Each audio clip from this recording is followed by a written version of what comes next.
بسم اللہ الرحمن الرحیم۔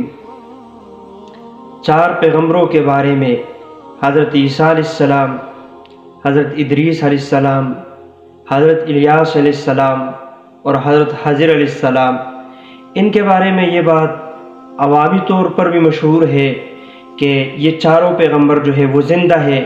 ان میں سے 2 حضرت عیسیٰ علیہ السلام اور حضرت ادریس علیہ السلام کے بارے میں کہا جاتا ہے کہ ان دونوں کو اللہ رب العزت نے آسمان پر اٹھایا ہے اور باقی 2 وہ زمین پر ہے۔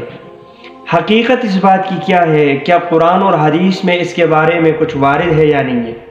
دیکھیں، سب سے پہلے حضرت عیسیٰ علیہ السلام جن کا اکثر تذکرہ بھی ہوتا ہے اور قرآن میں بھی یہ بات موجود ہے، احادیث میں بھی موجود ہے کہ جب سازشیوں نے کوشش کر دی حضرت عیسیٰ علیہ السلام کو نعوذ باللہ قتل کرنے کی، تو اللہ رب العزت نے ان کو زندہ آسمانوں پر اٹھایا اور ان کو وہاں سے قتل ہونے سے بچا دیا۔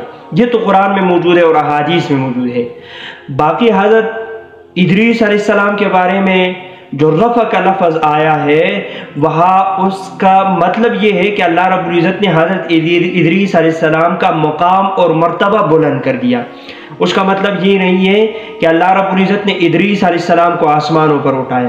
اور جہاں حضرت الیاس علیہ السلام کی بات ہے تو ان کے بارے میں قرآن اور حدیث میں کسی جگہ اس قسم کی کوئی صراحت نہیں ہے کہ یہ زمینوں میں زندہ ہے۔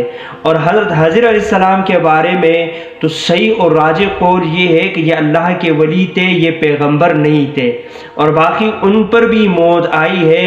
یعنی ان چاروں میں سے جو زندہ ہے وہ صرف حضرت عیسیٰ علیہ السلام ہے، جو قرآن سے بھی ثابت ہے اور حدیث سے بھی ثابت ہے۔ ان کے علاوہ کسی کے بارے میں یہ جو باقی 3 نام ہے، ان تینوں میں سے کسی کے بارے میں نہ قرآن میں کہیں تذکرہ ہے نہ حدیث میں کسی جگہ تذکرہ ہے کہ ان میں سے کوئی زندہ ہے آسمانوں میں یا زمینوں میں۔